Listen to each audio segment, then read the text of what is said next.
Howdy y'all, I'm Katz, and this week is going to be part, 3 of like sewing and attaching our crochet pieces together, and this time we're going to be talking about edge pieces. And what I mean by edge is like when we want to just sew a single line of crochet. So for example, on this little guy, if I wanted to just sew down that, this would be considered an edge piece. But this also works for pieces that are built in the round, but you would just like squish it down and I would sew down this edge, like the whole edge with both of these squished together. 9 times out of 10, you'll know that you're dealing with an edge piece because when you're sewing it to the other piece of crochet, you're gonna be wanting it to like stick straight out or maybe down a little angle, but you know, more on that later.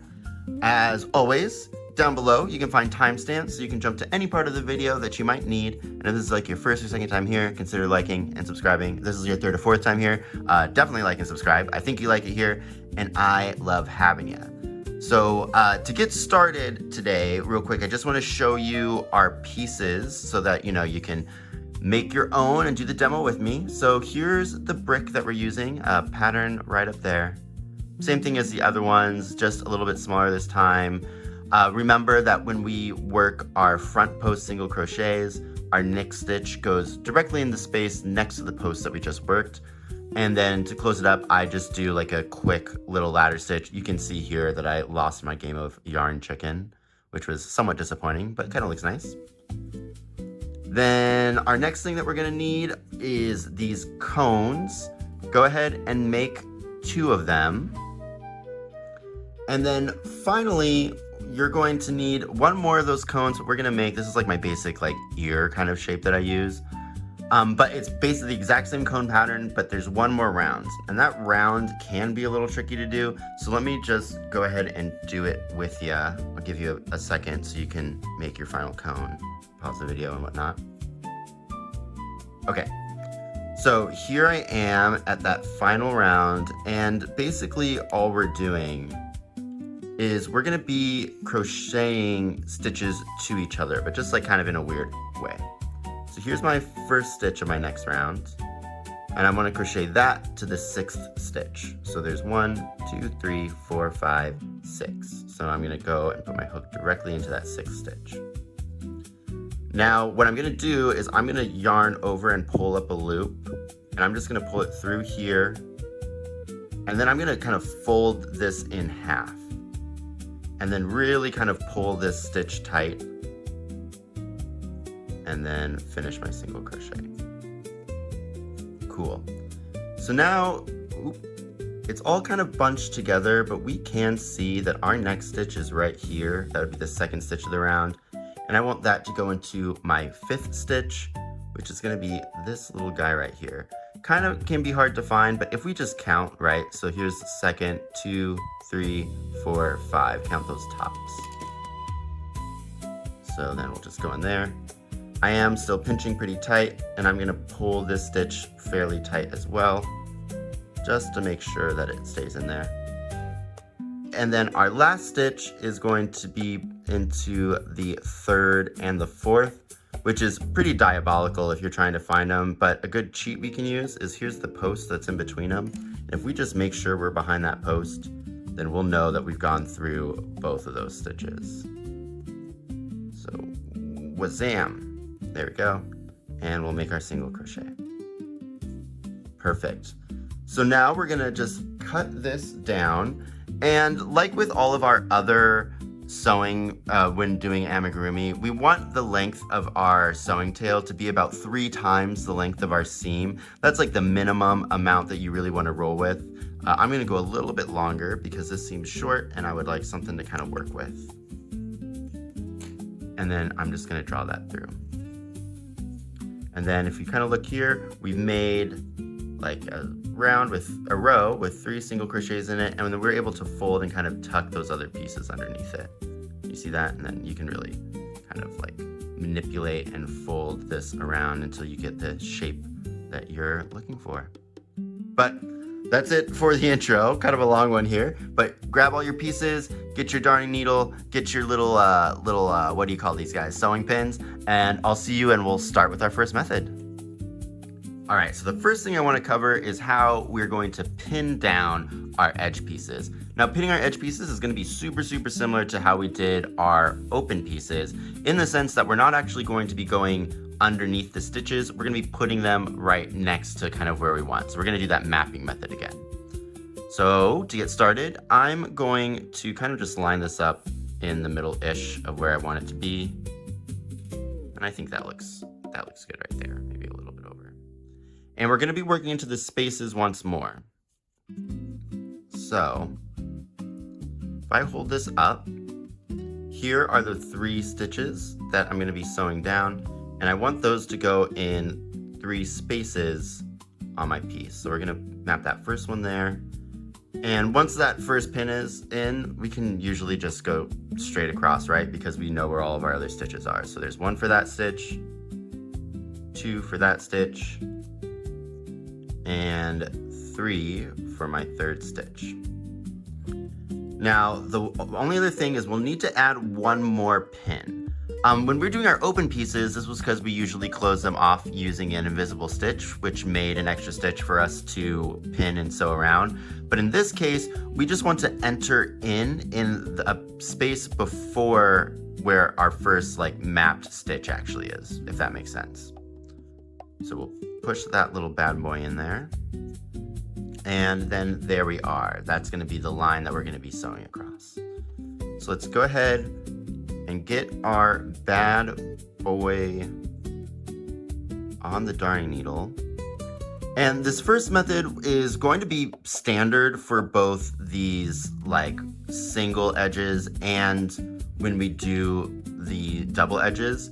But I am going to just label this edge single for ease for when you're looking this up in the future if you're reading any of my patterns.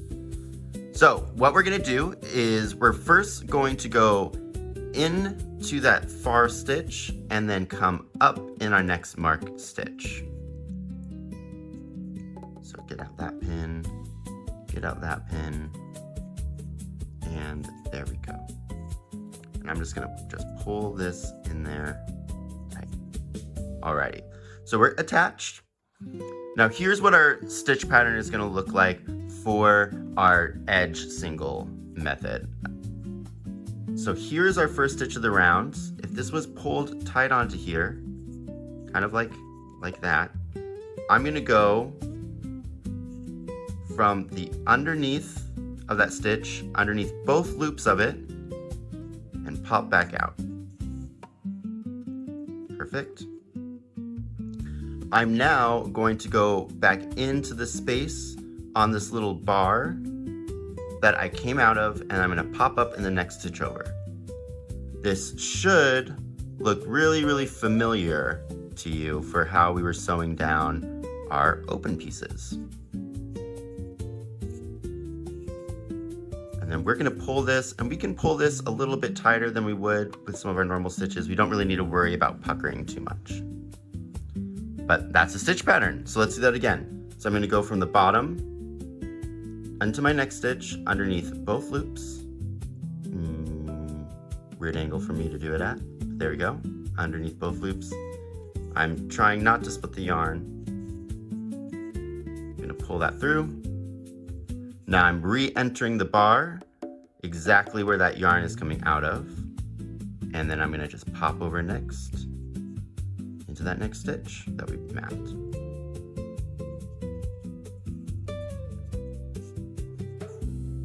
All right, and then I'm pulling that tight. And you can already see that it's kind of forcing our little guy to stand up. So now here's where things are gonna get a little bit different, but pretty much the same. I'm on my last stitch, right? I have no more stitches marked. So I'm gonna go into that stitch from the bottom to the top. Now if you're trouble kind of figuring out when I say the bottom to the top, especially because I'm moving this around, if we were looking at this like straight on, right? So straight on like this, I'm gonna tilt this a little bit down just so it's easiest for us to see. Here is the stitch that I wanna work in. The bottom of that stitch is what I'm considering here. You could think of it as the back side maybe, but it's the part of the stitch that's going to be, I guess if this was turned right side up, facing towards the front. So it's oriented like this, that stitch is the bottom stitch, or that's the bottom side. So I'm gonna go through the stitch going through the bottom side, making sure I didn't split my yarn, and then come back and then give this a nice tug. Now, making sure these stitches are tight, is going to be what helps keep this kind of standing straight up, which is what we're kind of aiming for here, right? Okay. So now is how we would finish our edge stitches. And this is the way that I like to do it. If your pattern says a different way to do it, follow that, but this is going to be my standard way. So we've come out of our last stitch and there's no more map stitches to go. So instead what I'm going to do, I'm going to go back in to where my yarn is coming out of the bar, and I'm going to take it all the way over to where we first entered. So I'm going to go into here, take this all the way over here to where we first entered. And this one, I'm not going to pull it super tight. I'm going to make sure that my stitch is flush with this bar, but I don't really want anything tighter than that. And now what I like to do is work a stitch around the post of that first stitch that we put in. So if I remember, here's from outside of that first stitch, we went in, made our first stitch through here. I'm going to go around this post and then pull that tight. I find that it just kind of helps keep everything aligned and pulls everything back. And now I'm going to go back into our starting position. And then here's where I bury the yarn. So I'm just going to travel, have that yarn come out somewhere else. Give that a nice little pull down. And there we go. That, do you see how that kind of just helps like align everything up so we're sitting up straight again? Cool. And then yeah, then I'm just going to bury the yarn how I normally do, just a couple back and forths through the piece.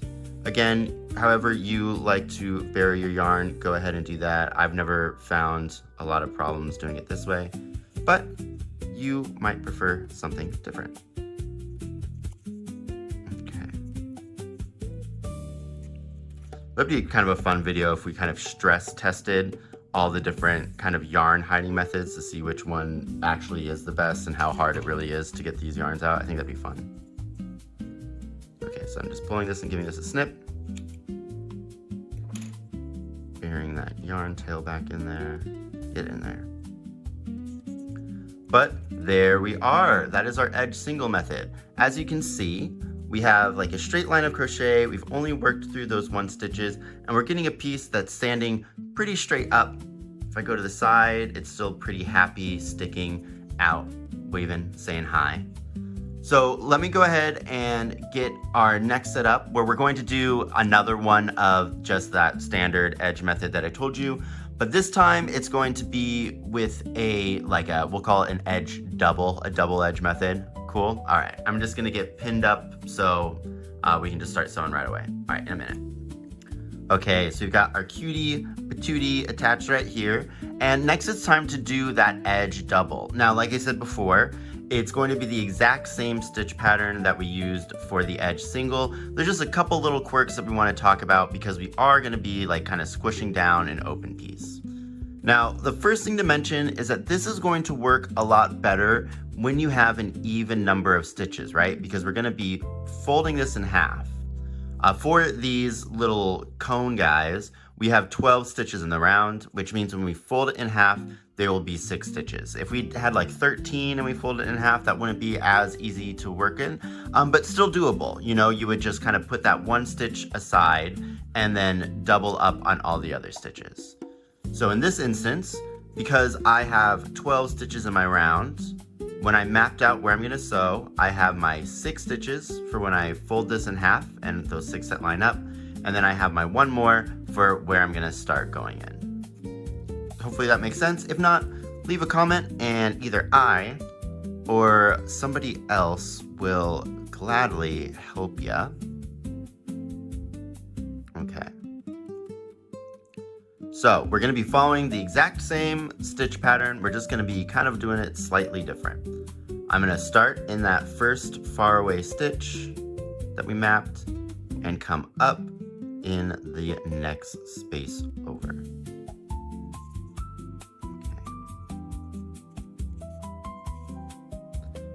And now is when we need to sew. So I'm still gonna come from the underside to the front side. Easier to see if we've got it set up like this, right?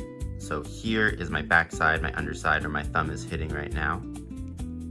But this time we need to go through the 2 stitches that match up when we've got this folded in half, which are gonna be right next to each other. So my yarn's coming out of here, so that's the first stitch I want. And if I follow that, here's its matching stitch. Now because these are worked in the round, they're gonna seem like they're slightly off from each other, but that's fine. So I went up through the bottom, through that first stitch underneath both loops, and I followed up to its corresponding stitch going underneath both loops. And I'm just gonna draw that through.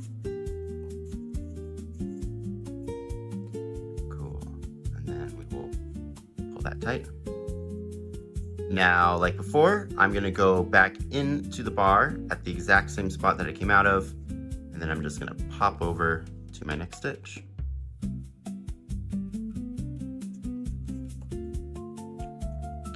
And it's that simple. So again, we're gonna repeat that same process.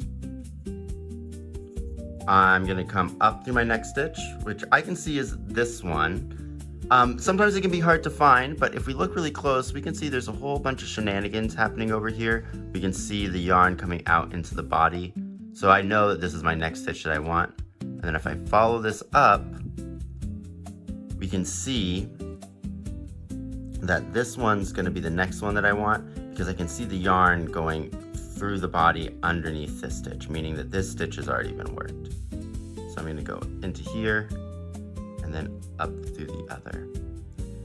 One thing that I have seen people do and that I did when I first started is it is some extra work, but I would use like either matching yarn scraps or matching stitch markers. And before I would start sewing, I would just plot around here. So like for example, I only have my 2 yellow ones right here with me. But if I know, so here's my first stitch, what I would do is I would mark this one, and that's my yellow, and I know that then the one that I want it to go into would be this one. So then I'd mark this one with a yellow. Then I would go like to my next one, and like let's say I would mark this one with the blue, and then this one with the blue. So then that way, whenever I'm sewing it down, or this also is really helpful if you're just crocheting something closed, I'd be able to know exactly what stitches need to be worked. But back over here, we're gonna go back into the body where we came out of, over into the next stitch, and pull that through.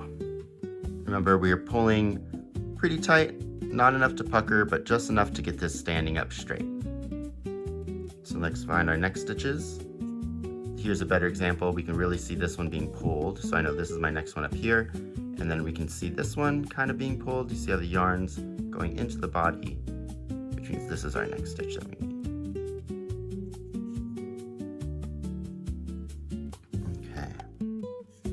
Those little extra steps like marking the stitches, though it seems tedious, really is a great way to learn, and also kind of just a great way to make sure you're doing everything perfect and exact. You know, I still prefer to map out my stitches, each stitch individually when I'm sewing, because I do think that it more consistently results in a nicer looking piece.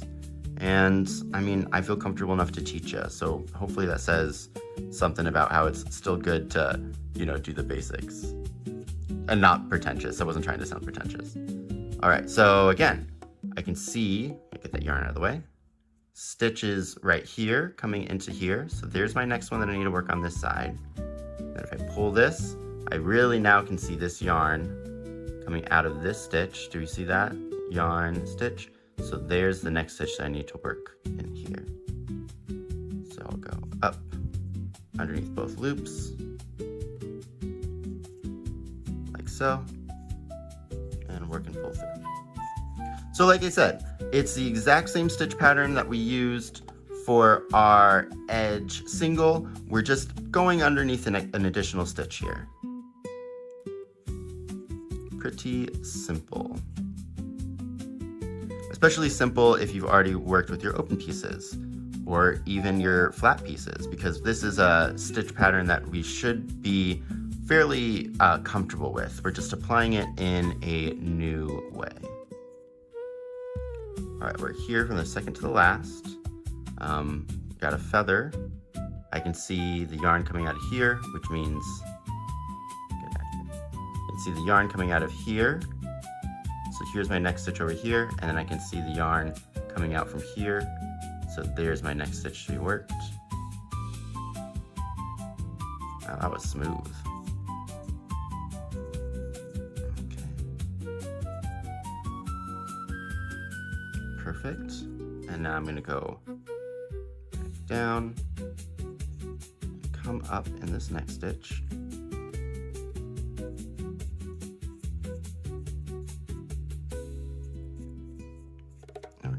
This through, and now we have our last little set over here, which is going to be a lot harder to find. Here's that bar, so here's my next stitch. The top's going to be all kind of distorted because of how we've been sewing. Here's that bar, that's the next stitch. Top going to be pretty distorted, but we can kind of use that same method that we did when we were crocheting this piece together, where if we can identify one of them, this bar is going to take us underneath both stitches that we need to go, because that bar is separating them. So if you can't find the two stitches at the top, just use the bar and you'll be honky-dory. Okay. And then we're gonna finish this the same way. So I'm going to go back into that space that I just came out of, and I'm gonna travel all the way over to that first place where I entered in the body. Again, this is the way that I close it. Some patterns may have different instructions. This is fairly standard though, so don't feel too crazy about it.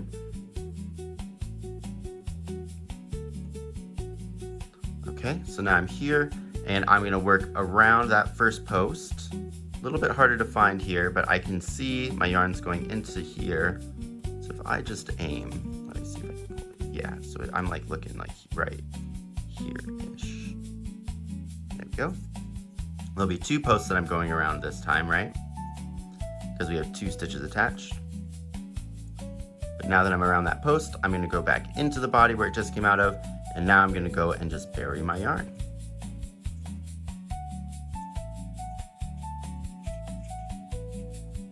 Cool.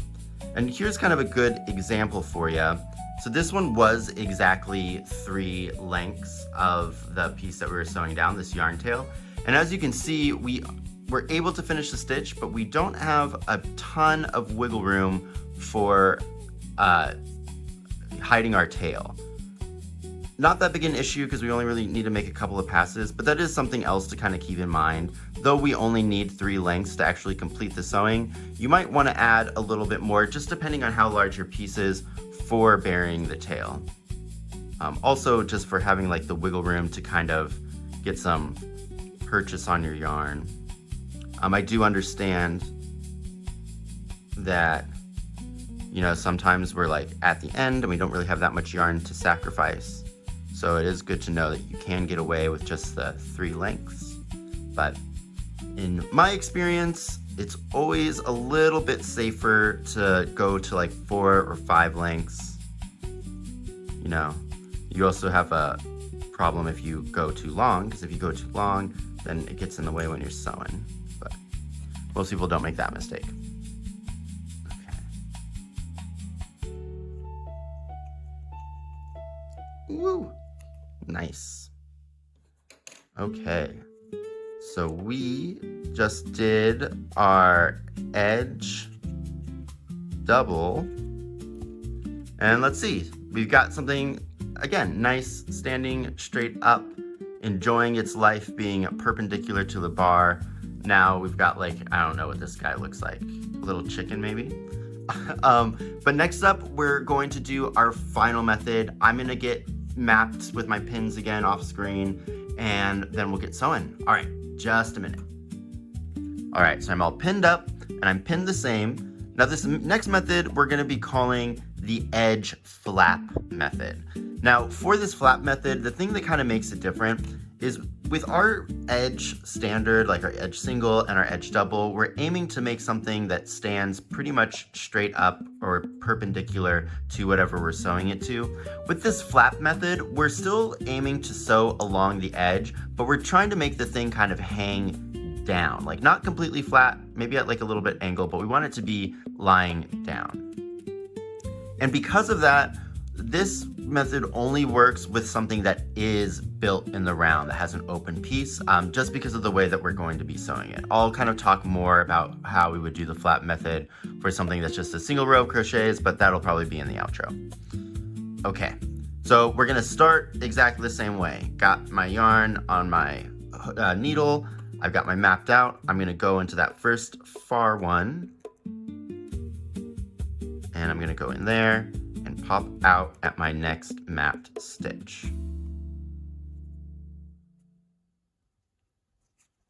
Perfect.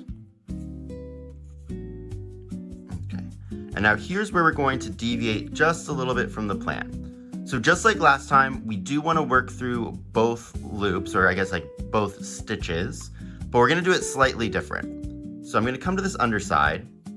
I'm going to go through both loops on my underside, on my back, okay? However, let me reorient it this way.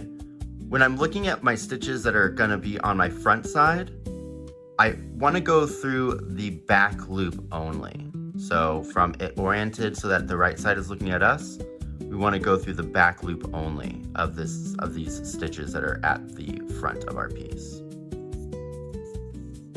And then we'll pull that tight. But then we'll continue the stitch pattern as normal. So I'm going to go into the body, pop out at my next mapped stitch,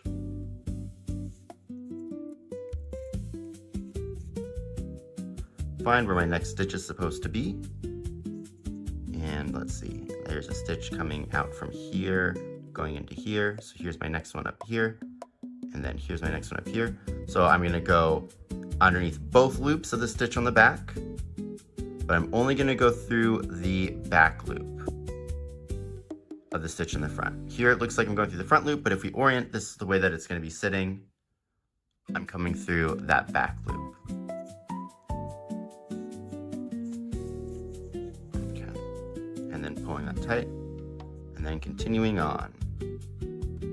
So what we're doing here is we're sewing one of the edges kind of flat against our piece, but then we're putting a slope on that other stitch where we're only working in the back, and that's going to kind of help push everything to lay further down instead of lying straight up.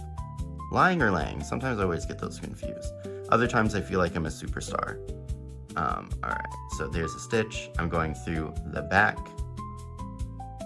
from the back side underneath both loops. Then for that first stitch, I'm going through the back loop only. From this side, it looks like the front loop only.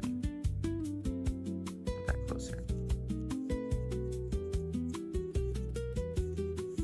And then I'm pulling that tight. Okay.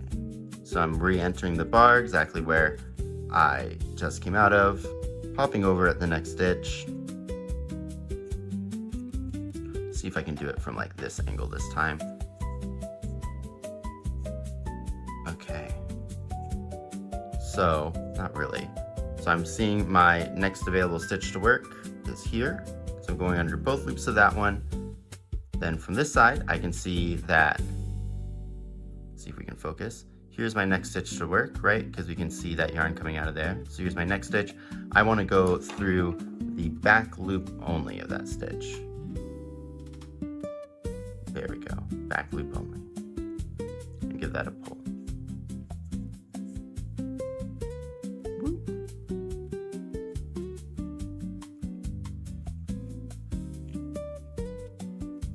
Okay. Now I'm going to come down around, go into my next stitch,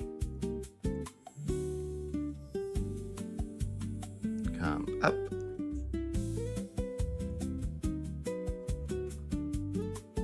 lost my yarn, or lost my needle rather. Get on there, I think if you have smaller hands too, using like the shorter tail is a little bit easier, but I do not have smaller hands, and I think sometimes it really gets in the way whenever I'm doing crafts. Okay, so I'm going underneath both loops and then the back loop only. Okay, then we've got one more set of stitches to work through. So I'm gonna go in, come out. Ooh, this one looks like it was tricky. It's like at the, and an increase, but it's okay. We'll find our spot. There we are.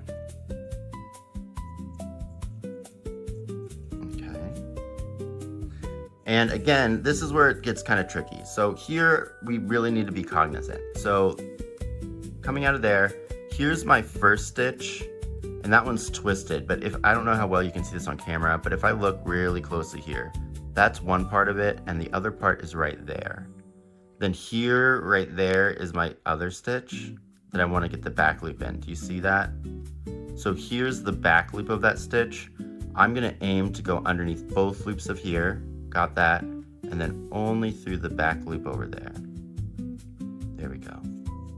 That can be a little tricky, but if you take your time, kind of go slow, go in, look at it, pull apart your stitches if you need to. Cool, and then we're gonna just pull that one tight, and we're going to end this how we have ended all the rest of them.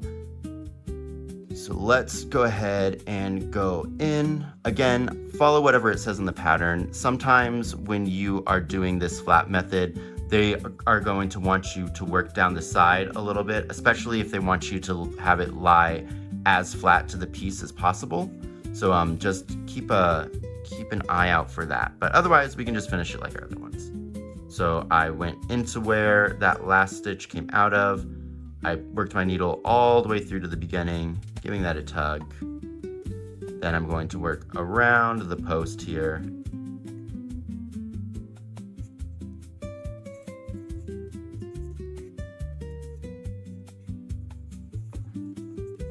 Make sure my stitches are sitting well. There we go, yeah. And then we'll just go back in and bury our yarn.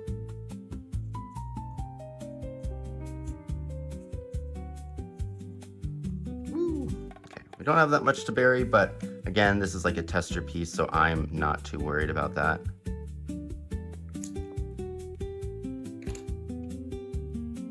And then let's just take a peek at what we've got here. Nice. So as you can see, this piece doesn't really want to stay up. Like when I'm putting my hand on it, there's a lot of pressure that I meet when it gets to here. And when I press it down, it really just wants to stay there. As opposed to like this guy, who's kind of just like floating around, just happy to be alive. And this one where if I fold this, it wants to spring like right back up. But yeah, that's gonna be our 3 different methods. So we have our our edge single and our edge double, which are exactly the same, just working through some extra stitches. And here we have our flat method, where we use the same stitch pattern as these two, but instead of going through both stitches, we go through the backs of both, we go through both loops on the back, and then for the stitch on the front, we go through the back loop only. But that's gonna be it if you were just here for the tutorial. But next up, I'm gonna just do a little outro. We'll talk about a couple things. You're not gonna miss that much info, but I'd love if you stayed and listened, and you know, you might learn something. All right, I'll see you there. What is this now? Like, I feel like it's a bird, but it's like a very abstracted, like bird thing. I don't know, I'm liking it. All right, anyways, outro time. Here we are at the discussion section, and there's really not that much to discuss. So real quick, just while it's fresh in our minds, like I was saying before, when you're working this flat method, a lot of the times patterns will have you do like a couple stitches on the side after you've sewn the flat part down. And that's just to make sure that this stays tacked down and doesn't pull out too much. You'll usually see it when attaching like legs, or I think arms are probably the most notorious for having this kind of flap sewing pattern. But you tend not to encounter it that much because a lot of the times in this situation, you would just crochet it as you're working in the round. So just be aware that you may not really encounter this that often. And then the other main thing that I want to talk about is, I mentioned this in some videos previously during our attachment methods, but this whole breaking this series up into these chunks like this is really kind of here to highlight that it's not so much about learning each individual way to do it for each individual time as it is for learning like the stitch pattern and then seeing how that stitch pattern works in different applications. Like, for example, when the stitch pattern that we use for all of these, but I mean like namely our edge single and our edge double, where we're going through both loops and then going directly into the stitch that we came out of. It's a similar stitch pattern to what we've used for the flat raised method. It's the exact same stitch pattern that we use in our open seamless method, and now it's the exact same stitch pattern that we're using in our edge single and our edge double method. So that was the point that I was kind of trying to get across there. Just learn how to do that stitch pattern, and then these kind of videos show you like what that application of that technique looks in different circumstances. Hopefully that makes sense. That's pretty much all I wanted for the discussion. Oh, but I do remember what this is reminding me of, and I don't know who else this is going to resonate for, but it will be one of you guys out there, and I see you and I hear you. But so I'm doing this off the dome. I'll throw up some pictures here in editing, but this like shape is reminding me of, I'm pretty sure he's an American artist called is it Kandinsky? Yeah, it's Kandinsky, and he does like these like famous for like these abstract paintings, and he has like one that's called like, it's not wings and it's not like the birds, exotic birds. I think it's called like flight or ascend maybe, but there's like a thing in there that I always kind of interpreted as a bird, and I feel like that's what this is giving. Very niche, very specific. Art is cool, guys. I think it's just like so rad that the way that we can interpret like things in different mediums, how like shapes kind of like trick our little monkey brains into seeing like something interesting and tangible. I don't know, nerd out. I love art, guys. I hope you love art too. And thank you for watching the video. Please comment, like, and subscribe. It really, really does help the channel out. I think we've got probably one more in this series for attachment methods. And then I'm working some more on some Pokeballs, and then I've got like another pattern in the works. So yeah, I don't know, stay up to date. We're getting really close to the point where I can have like memberships on the channel, and I think when we do that, I'm gonna try to like set up something. And I am just so appreciative that we are on our way there and all of the help and support that you've given. I already said comment, like, and subscribe. Link to my Etsy down below. If you'd like to buy any of the written versions of my patterns, but all those patterns are available with full tutorials on YouTube because I don't really want to, gatekeep. So that's a lie. There's actually not a video on the channel yet for, the Great Ball, the Ultra Ball, or the Master Ball. If you guys are interested in those, leave a comment down below and I will boost those videos up in the order of what I'm making. Anyways. So if you'd still like to support me monetarily, but just don't want that digital pattern, there's a coffee link and a Cash App down there. Show me a tip. But yeah, I think that's gonna be it for the day. Enjoy your little day, your crocheting, and I don't know, look at more paintings. Let's maybe experiment with making more abstract paintings in 3D. I think that'd be kind of cool. Anyways, see you later. Bye. Take one. Just kidding. People are talking outside, they're having a good time.